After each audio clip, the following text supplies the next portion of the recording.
Well, Margot, welcome to the podcast. How are you doing today? I'm doing great. Thank you. It's so good to have you on. I'm looking forward to this conversation. Important topic, and I love what you're working on, and I think it's so invaluable to the community and the society at large. So I'm looking forward to seeing where this conversation takes us. Thank you so much. Let me ask you my favorite question. I ask all my guests: What's the best piece of advice you've ever received? Ooh, I've received so many great pieces of advice. Um, does it have to be one? No, some people give me more than one.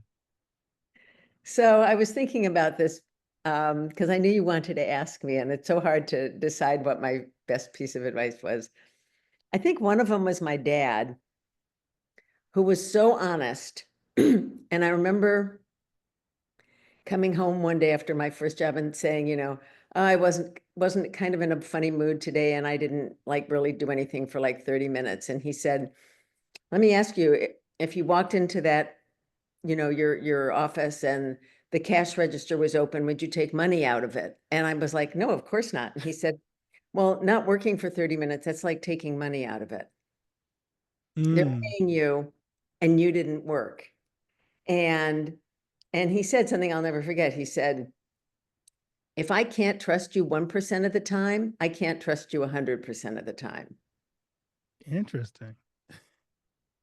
So that's useful, don't you think? It is very useful. I hadn't thought of it that way, but it's so true. I mean, we don't always think of it as that time is money. We say that, but we don't think of it always that way.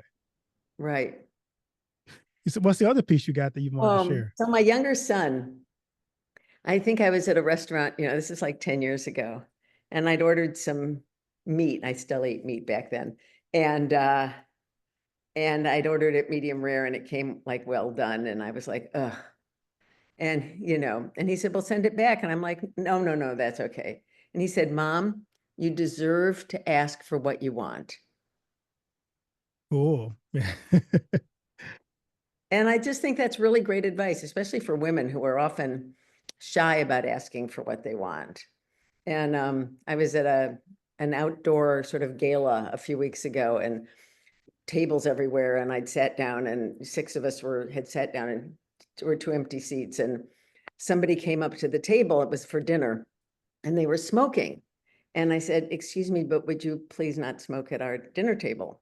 And he said, "Oh, I'm so sorry." And he walked away and he put the cigarette out. And then like through the meal, like we were all talking and we'd become friends. And everyone said, "I'm so glad you asked him. I wanted to ask him, but I didn't have the nerve." And I'm like, "My son told me you deserve to ask for what you want." I love that. And it's so applicable. You're right about women having sometimes trouble asking for what they want. So I appreciate that. I'm curious, as you think about your life and the journey you've been on, who are some people that were really important mentors or maybe a source of inspiration for you on your journey?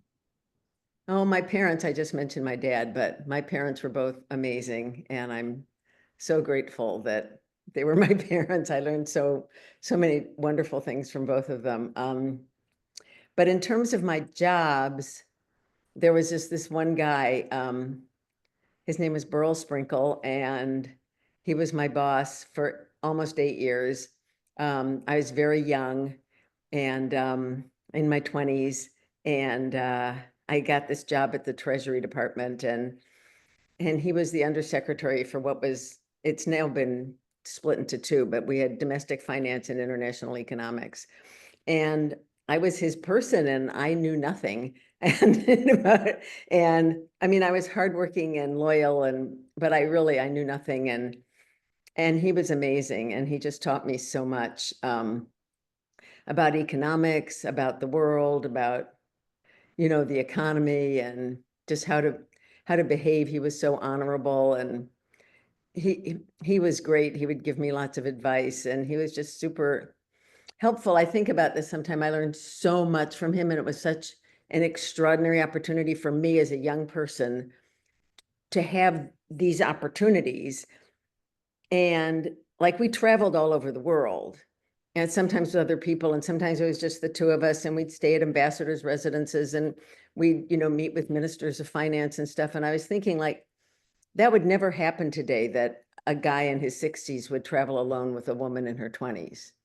Wow. Like those mentorship opportunities are just gone because no guy would have the courage to take it on because they just would worry about what people might say or what people might think or something. But anyhow, I'm glad I had those opportunities because it was really amazing. That is amazing. That is so neat. So tell us a little bit about your journey from what you did in your professional life to what you're kind of doing now. So kind of walk us through how you got from what you were doing with government to what you're spending your passion on now. Yeah, so most of my career was in international economics and development, which I guess isn't the favored topic of the day. And um, not all of it, but some of it. And anyhow, then my older son started an organization in 15 years ago called Summit or Summit Series. And it was conferences of young entrepreneurs. And I would go to all these organizations, and back around 2010, like I just had never met people like this before. And I was just so curious how they turned out.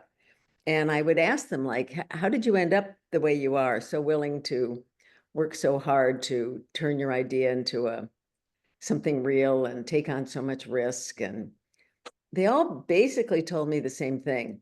And they all said, I had someone who believed in me, someone who told me that I could do anything I put my mind to, and they would always be there for me. And usually, though not always, it was a parent. And more typically, even it was their mom, but it was always someone in their family. Not always, 90% of the time, it was someone in their family. And I was just so struck by this. I just kept talking about it to my kids. And the kids said, well, you have to write a book. And I was like, I can't write a book. And they're like, no, no, you have to write a book. So they talked me into it. They wrote the foreword. They said, everyone needs someone to believe in them. And sometimes that's even your kids. That's so neat. I love that. That is neat. So So go ahead. yes, I just started interviewing entrepreneurs to see how they were raised. And that's what got me on the journey. Every time I do a book, I always find some interesting things that surprise me. What surprised you most in your interviews and searches for information about this book? Ooh, what surprised me most? As I was getting started, someone said to me, I'm so interested in birth order, I'll bet they're all firsts or onlys. And actually, that 100% was not true. What was interesting to me was wherever they were in the birth order, they all told me how great that was. It was like, I was the middle of five, and my mom was so busy with the first two, and then she was so busy with the last two, and she just kind of left me alone to do my thing, you know. I was the youngest of seven, and my parents, by the time they got me, they were just like, do whatever you want, and I got to figure stuff out myself, I was the middle of two, and the first one was this, and the youngest was this, so it's just so, anyhow, very few of them were first and onlys. So many things surprised me. It had nothing to do with how educated the parents were. It had nothing to do with how wealthy the parents were. Um, it had nothing to do with how good a student they were when they were growing up. It had nothing to do with whether they had shown extraordinary leadership qualities when they were growing up.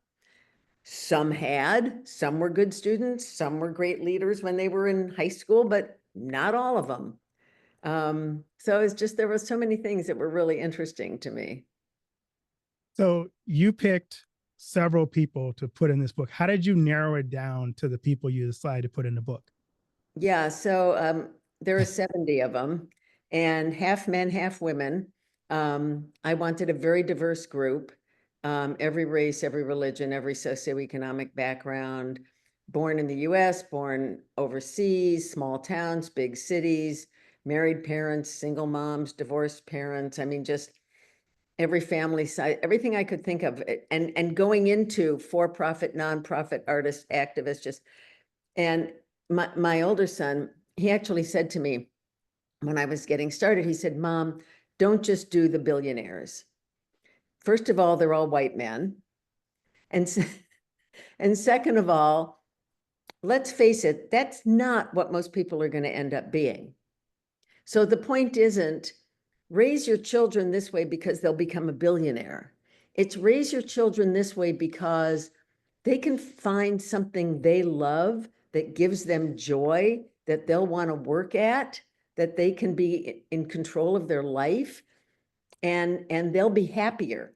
And that's, you know, they could have 5 employees, they could become a minister, they could and start a church.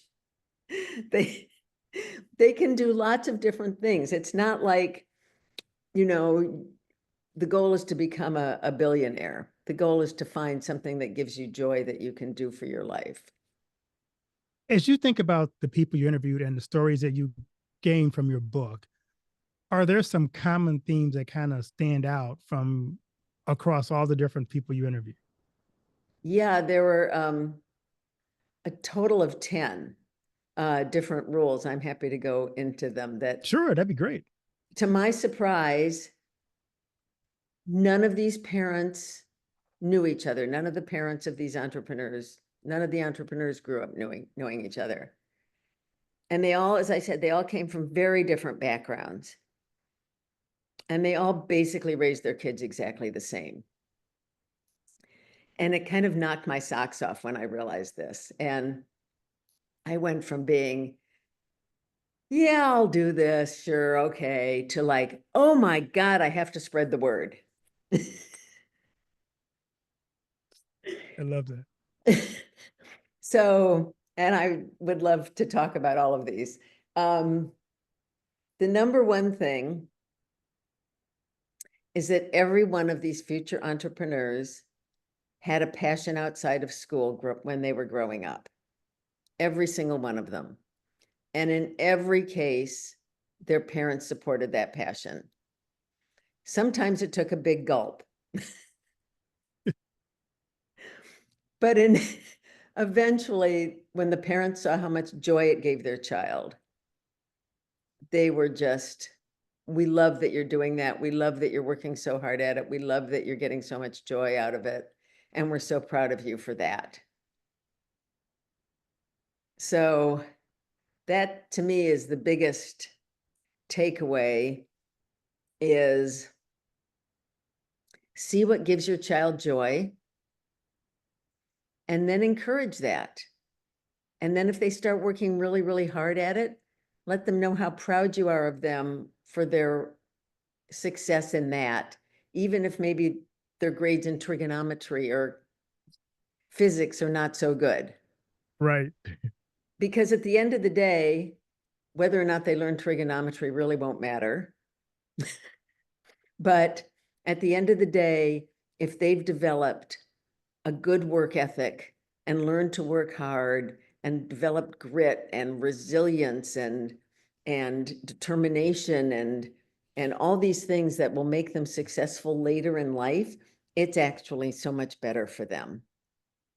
That's really helpful because I think sometimes we always want to support what our kids are doing, but sometimes I've heard parents say, "Well, you're never going to be a opera singer, so maybe you shouldn't focus on singing or acting," as opposed to like, "Hey, if that's where your passion is, let's pour into that and see where that leads." Right, right. And I mean, I talk to parents of high school kids and I say, so what is their passion? And they're like, oh, I don't really know. I haven't really noticed. And I'm like, then first of all, you're not paying attention. Right. And second of all, maybe you've never given them the time and the space to figure it out. Or when they start doing something they love, just like you're saying, they're like, stop spending so much time on that and go back and study. And, you know, everybody, I feel this so strongly. I didn't feel this before I started this project, but, and you probably believe this also, but I believe every person is born with a gift. Every person is born with unique qualities and skills and things that give them joy and things that they're kind of meant to do. And parents, so many parents today, they think they know what's best for their child because it worked for them when they were growing up. And so they want their child to follow a path. And that path isn't really there anymore. I mean, it's not like if you just somehow graduate from college, you can get a good job and your life will be good.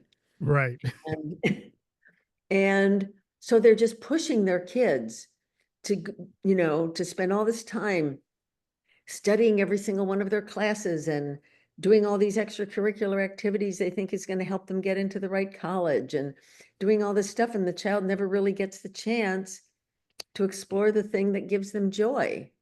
I have one grandchild who just turned 6, and I went to his kindergarten class, and the teacher had asked all these kids like to say what they wanted to be when they grew up and to draw like little pictures. And it's, here's 5-year-olds and they're like, I want to be a policeman. I want to be a nurse. I want to be a teacher. I want to be a dancer. I want to, whatever. Right. At 5 years old, there's things they like, right? Right. Different for every kid. I mean, this one likes to sing and this one likes to ride bikes and this one likes to, do something else. And it's just, we need to pay attention and we need to let them pursue the thing that gives them joy. I watch, my wife and I like to watch American Idol, the singing show, and it's always funny if you watch some of the people who are on the show. They were, when they were younger, they were always singing around the house, and you can tell that their parents, the ones who sometimes make it far, encourage that, and they're still singing today. And they talk about how, their parents filmed it, they encouraged it, they gave them lessons, but they, like you just said, they poured into, this is something you love to do. How can we support you in that? You may never become, Stevie Wonder or whoever else maybe, but you love this and you can make a career out of it if that's what you want to do. Let's support you in that. So I like that reminder for us as parents. Right. And even, maybe they won't end up becoming that opera singer or whatever, but maybe they will be able to do something else in opera. Maybe they'll be able to help, maybe they can teach it in high school. Right. Maybe they can work behind the scenes in operas. Maybe they can, train opera singers. Maybe, I don't know, maybe they can do things with commercials, helping people sing better, or, I mean, there's things that we can't even imagine. Like, I don't even know what careers there are for people who are singers like that, Right. Exactly. for opera singers, but that's, they let them find it. I love it. Are there some stories in the book that really kind of stand out for you that still stick in your mind? Oh, there's so many. I could talk for hours about all the stories in my book. Um, so you want a couple? Sure, I'd love to. Um, okay, so John Chu, who's the movie director who just did Wicked. Mm. And he was, his parents were immigrants. They ran a restaurant in Palo Alto, Chef Chu's. They wanted their kids to have, professional jobs. And from like 4th grade, I think, he was in love with making movies.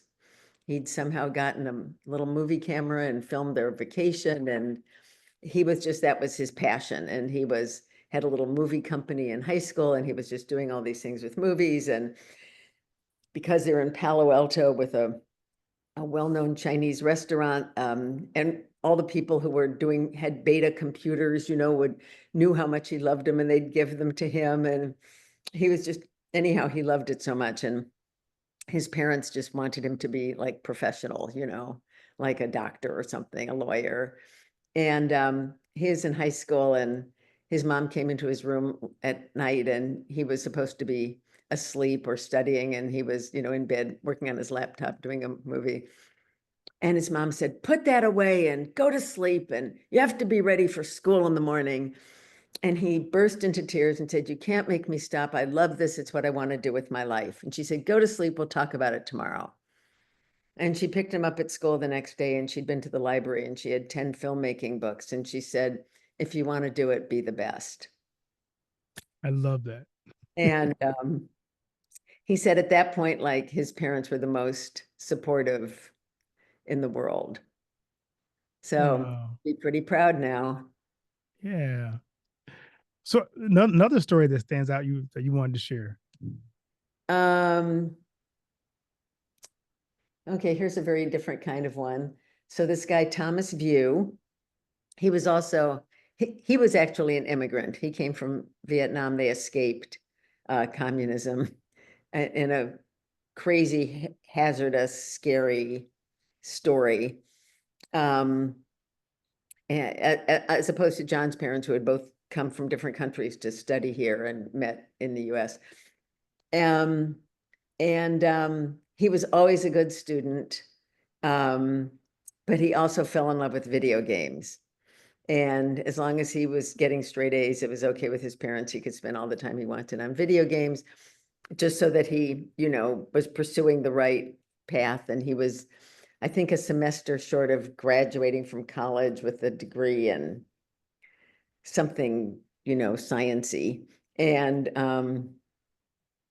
he had an opportunity to meet someone from electronic arts and told them about an idea he had. And anyhow, he dropped out of college and went over to join their first intern class. And he ended up as lead producer on League of Legends, which is a huge video game with, millions of people that play it. And then the lead producer on Arcane, a TV show for Netflix based on that video game. And he's since kind of moved on to something else, but he said his mom would like call him every few weeks and say, "You're sure you're happy? You sure you don't want to go into physics or whatever it was?" He's like, "Yeah, I'm happy, Mom." She's like, "Okay, as long as you're happy." Um, but anyhow, I mean, there's just like so many stories like this. Jesse Barber, and he was never liked school very much. And then one day he was talking to someone and they said, "Yeah, I'm at culinary school." He's like, wait, what? Like, like you don't have to study like math. You can like study cooking. And so he told his parents he was dropping out of wherever he was in college and going to culinary school instead. And they were like, "Okay, as long as you're happy." And now he runs several big deal restaurants in Los Angeles. That's amazing. As you think about what you've learned from writing this book, is there some practical advice you have for parents who want to help their kids achieve their dreams? Well, it's kind of like we were saying, it's see what gives your kids joy and then encourage them to pursue it. And if they pursue it for a few years and then they want to move on, don't say, "You can't quit now, you've gotten so good." Just say, "That's great." And I mean, there's so many lessons that can be learned from this. One of them is the right attitude toward failure.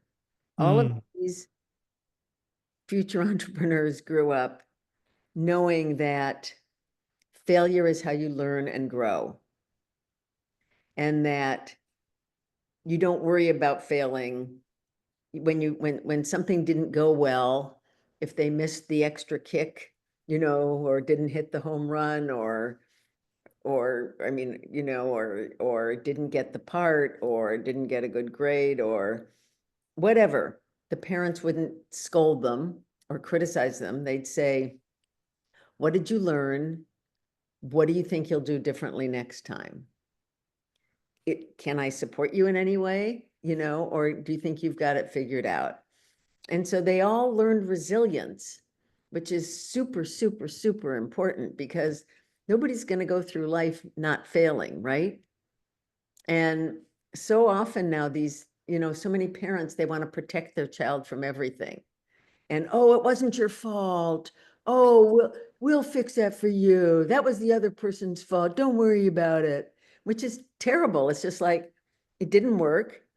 You didn't get any playing time this week. Do you think maybe you didn't work hard enough? What do you think you could do differently next week? You didn't get that part. Why do you think that is? What did you learn? How will you do it differently next time? Just, it's a hard thing for a parent. You want to protect your kids, but you have to let them fail, and you have to let them understand that failure is how you'll get better. Exactly. So how's your book being received? Pretty good, I think. Nobody disagrees with it. That's good to know. Um, somebody sent me the YouTube of Roger Federer giving the commencement address at Dartmouth last year. And here's like, he was like the greatest tennis player, right? And he said, I won 80% of my matches, but I lost 50% of the points I played.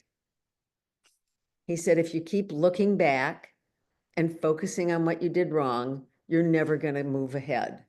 He said, keep going, keep looking forward, try to, realize, get the most you can out of your mistake, and then don't focus on it. He said, if I was constantly focused on the 50% of the points I was missing, I'd never have succeeded. That's a good point. So what do you got coming up in the future? Now, if you've written this book, you got a book, part two on the way, or Well, this is part two, actually. oh, So okay. I redid it. I put in pictures of every one of the entrepreneurs when they were young and then today, because I want people to look at them. Some of them are famous, and just think, wow, they were just like an ordinary person, you know? Maybe they're a serial entrepreneur who started $3 billion businesses, but look at, they were just this dorky little kid, You're right. which I think is really cool. And I just think, it's so important to me now to try to get this message out to people and to try to say, like, support your child's passion and, help them understand that losing is okay, and, be there for them. And, every single entrepreneur I talked to said, John Chu is one, for example, who said, I always knew if I failed, I could go home. And this gave me the courage to take risks. They all said, I never had to go home. I never had to, well, one of them actually did have to move back home for a few years during the, recession, and, his business kind of fell apart, and he just powered down, didn't take any income for a few years, moved back home with his parents, and now he's got $1 billion company. But generally they didn't have to move back home, but they always knew they could. And they always knew their parents would, and their family was there for them, even if they were struggling, or even if they failed, or even if things didn't go well. So I I think that's love that. important. As you think about this book, how would you use this book? I know at one time you worked a lot with low income high school students. How would you take this book and kind of use it to inspire what you work with those young people to kind of see, yeah, you know what? You do have unlimited potential if you pour into what, if we talked before, the gifts that God has given you, figuring out what those gifts are. Right. And I just think it's so important for everybody to hear that lesson. And honestly, there's a lot of poor parents who understand that better than a lot of rich parents. Mm. I mean, there's a lot of rich parents who it's just like, this is the path, like, this is the way you're going to do it. Like, I always think about do you remember the college admissions scandal? I do, yes. And all these people were saying, oh, these rich kids, they have it all, their parents will do anything for them. And I thought, I feel so sorry for these kids, because basically what their parents were saying to them is, if you don't go to this school, you can't be a success in life. And if this school knew the real you, they wouldn't want you. That's what Right, they're saying. If they right. knew who you were and what you had to offer, they wouldn't want that. And so we have to pretend you're somebody other than what you are, so that you can kind of sneak in and try to get by. Can you think of a worse message to tell your child? No, and then when you fail because you aren't that person that you pretended to be, which you're probably destined to do because you can't be someone you're not. I mean, you're destined to destroy their self-esteem, Right. their whole Right. How about, self-image. right, right. How about, if this school doesn't want you, that's cool. Let's find the school who does want you where you can thrive because you're an amazing person. And we're going to find a place that recognizes how amazing you are and helps you develop your talents. Right. So I'd rather be a child of a poor family that believes in me than a child of a rich family who says, if you don't follow this path, you can't be successful. Exactly. Because one's definitely more healthy. Right. Um, Something that might interest you, since you're a minister, um, is it really surprised me how many of these entrepreneurs were raised with faith Mm, and how many of them were raised to believe that they were on earth for a purpose and that they were here to do some good in the world. And even, of course, the ones starting nonprofits, and I mentioned a number of those, but also the for-profits. I mean, they were all like, how can I make the world a little better? How can I, produce detergent that's not full of chemicals? You know, right.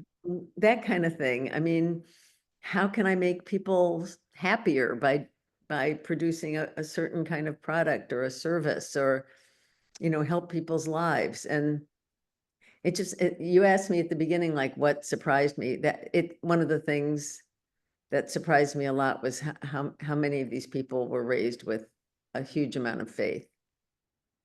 It does help ground you because faith does tell you that God did create you for a reason, and that you're not an accident. You're here because you have a purpose, and tapping into that God given purpose gives your life meaning and direction. So And I can helps, see it. right, and helps you be resilient when the first path doesn't work out. Right. And it doesn't always work out, but usually it doesn't work out. Right, right. And nothing's going to be smooth. Right, exactly. I mean, there's nobody who starts something and comes up with the perfect idea for a product or a service and just whooshes through life, making it bigger and better with like, that's just not how life works. Like, you constantly have to be asking, is this the right product? Is this the right service? How can I do it differently? How can I do it better? How should I change it? How can I improve it? What are people saying about it? What are other people doing in the same area that that I'm competing with? How can I make mine, different and better? And how can I make my employees happier and more productive and more fulfilled and, make them really want to contribute to this organization? And I mean, you have to keep asking, you have to keep wanting it to be better. Definitely. I'm curious. This is my other favorite question to ask my guests. Now you've done this book and you have this wonderful direction you're heading. What do you want your legacy to be? Wow. If more parents can look at their child and say, I want to see what gives you joy and I want to support that. I feel like there's so many unhappy kids in the world, True. and it makes me so sad. And I think every parent wants their child to be, happy and successful, and they're not doing what they're doing to be mean or because they don't care. They're doing what they're doing because it's how life used to work and they think that's what you have to do. And they don't understand that it's not. Right. As we It's such a big, oh, I'm sorry, I didn't mean to interrupt. No, go ahead. It's such a big gulp for parents. Like, my dad was a professor. It didn't occur to me that it was an option that I could have a kid who didn't graduate from college. Like, it's just like, I didn't think I'd have a kid who was a mass murderer. I didn't think, you know what I mean? Like, Right. Like it just didn't enter my sphere of possibilities. It's, of course you'll graduate from college, and then what kind of graduate degree do you want? And, like, it's just, when I grew up, I didn't know anybody who hadn't graduated from college. Like, it just wasn't a thing. I grew up in university towns, I grew up in Ann Arbor, Michigan, like everybody that's what people did. And so my older son dropped out after 2.5 years. How was that adjustment for you?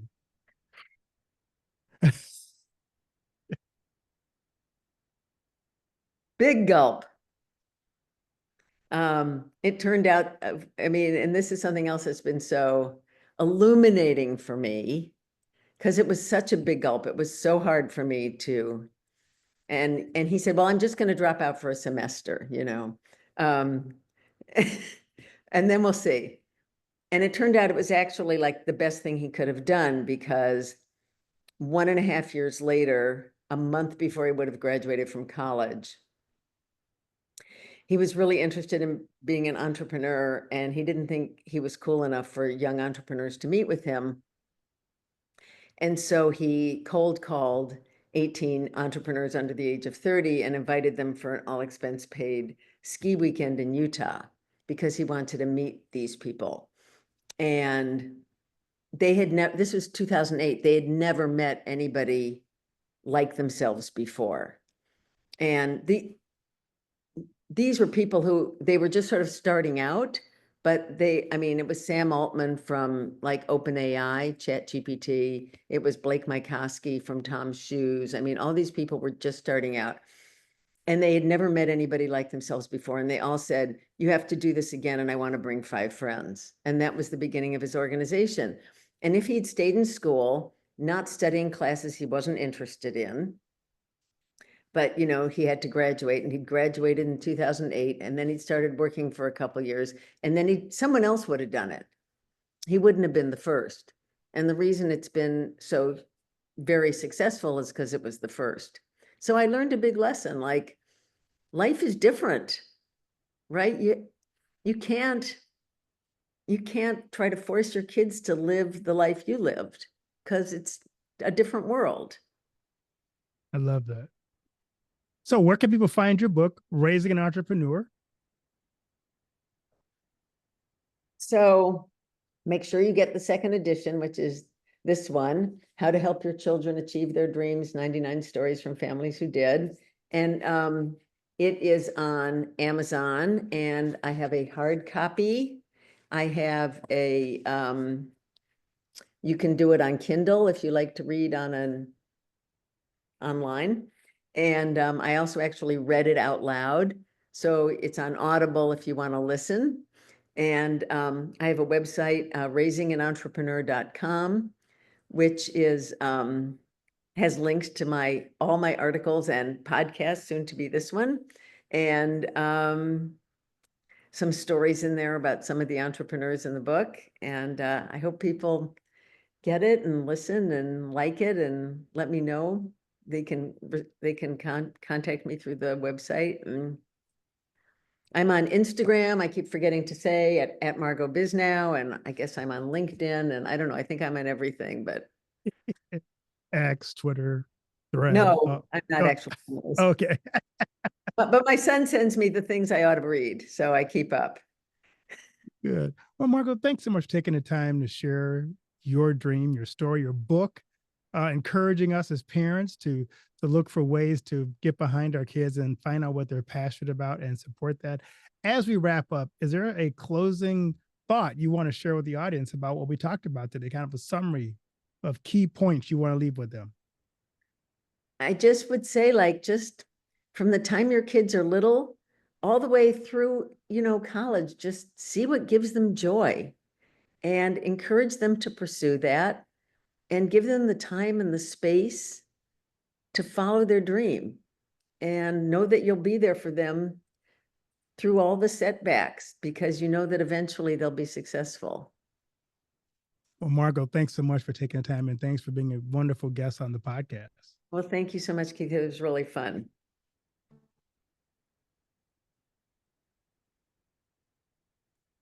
That was great. Oh, good. Phew.